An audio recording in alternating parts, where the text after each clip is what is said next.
যে মহিলাসকলক মই লাখপতি বনাই দিম।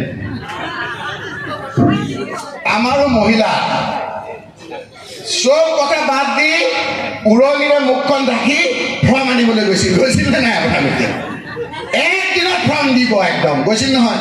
ৰাহুল গান্ধীৰ ভয়, ৰাহুল গান্ধী আহিছিল এইটো সময়ত, কিজনী মহিলাসকল যায় ফৰ্ম আনিবৰ কাৰণে তেওঁ বিৰত লৈ গ'ল।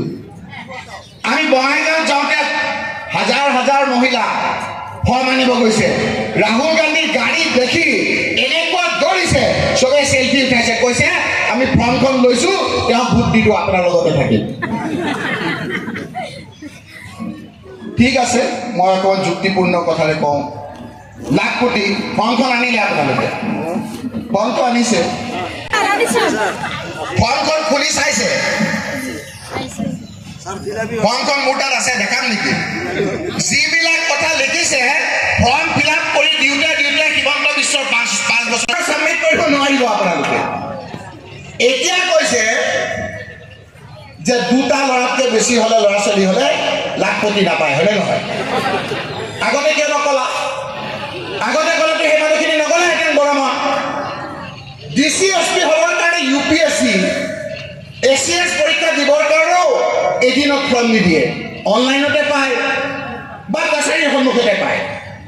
মোৰ লাখপতি বাইদেউ বুলি কৈ ভাবিলে যাব, লাখপতি হৈ গ'লো আৰু। ঘৰৰ মানুহটোও ভাবিছে যদি ফৰ্মখন আনিলেই পাই যায়, একদম যা ধমাধম গৈছিল। আপোনালোকে ফৰ্মখন আনিলে, ফৰ্মত দেখিলে যে দুটাতকৈ ল'ৰা ছোৱালী বেছি হ'লে এপ্লাই কৰিব নোৱাৰে, হয়নে নহয়?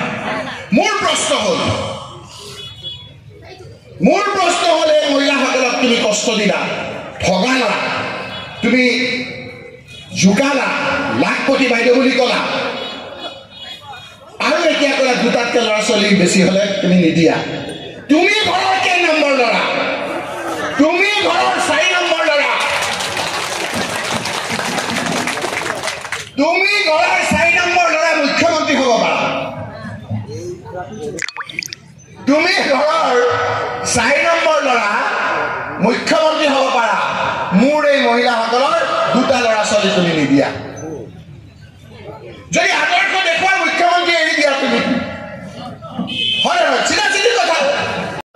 ৰোজা মাহত কষ্ট কৰি চেঙাৰ চৰ অঞ্চলৰ ভিতৰত মটৰচাইকেল লৈ গৈছিলোঁ। ৰাইজে কৈছিল কৰ্ণী হ'ব নালাগে। আমি ৰোজা ধৰি হাজাৰ হাজাৰ মানুহ কংগ্ৰেছৰ সভালৈ আহিছিল, আপোনালোকে প্ৰত্যক্ষ কৰিছে ছ'চিয়েল মিডিয়াত।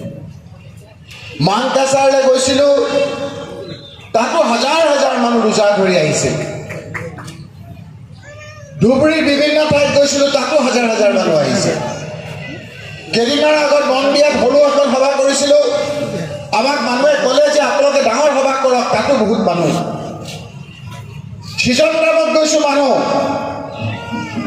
আমি কৈছিলোঁ যে ৰোজা মাহটোত আমাক এনেকৈ সভা নকৰোঁ, ৰোজাৰ পিছত কৰিম।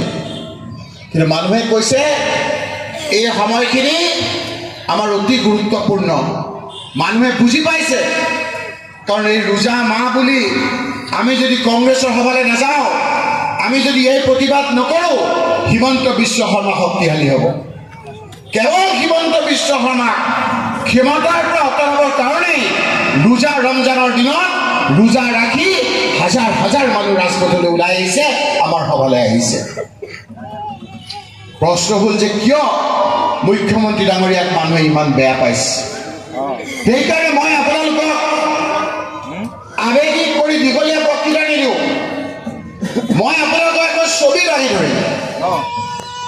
সেই ছবিখন দাঙি ধৰিলে আপোনালোকে সঁচা মিছা পৰীক্ষা কৰি চাব পাৰিব, আৰু অহা 7 তাৰিখে আপোনালোকে নিজৰ সিদ্ধান্তটো ল'ব পাৰিব। এই জনীয়া সমষ্টি সংখ্যালঘুসকলৰ কাৰণে এটা অতি গুৰুত্বপূৰ্ণ সমষ্টি। জনীয়া সমষ্টিৰ বিধায়ক কেৱল অসমৰ মন্ত্ৰী হোৱা নাই, কেৱল ভাৰতবৰ্ষৰ মন্ত্ৰী হোৱা নাই, জনীয়া সমষ্টিৰ বিধায়ক ভাৰতবৰ্ষৰ ৰাষ্ট্ৰপতি পৰ্যন্ত হৈছে। এই কথাবিলাক আমাৰ উঠি অহা চামে আজি আমি পাহৰি গৈছোঁ। মহৰম ফখৰুদ্দিন আলী আহমেদ চাহাব এই সমষ্টিৰ পৰা প্ৰতিনিধি হৈছিল। অকল ফখৰুদ্দিন চাহাবে যে হৈছিল সেইটো নহয়, পাহৰি গৈছোঁ বৰপেটাৰ এজন অতি উচ্চ শিক্ষিত যোনে অসমৰ বিভিন্ন সচেতন লোকসকলে তেওঁক শ্ৰদ্ধা কৰে আতৱাৰ ৰহমান চাহাব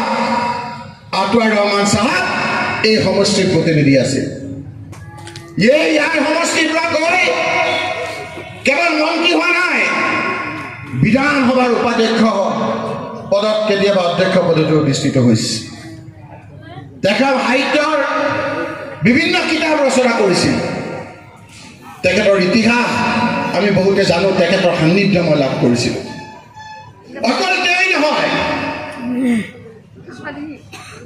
গোলাম উছমানী চাহাব ইয়াৰ প্ৰতিনিধি আছিল মনত পেলাই দিছোঁ জলিয়াবাকী ৰাইজৰ কথা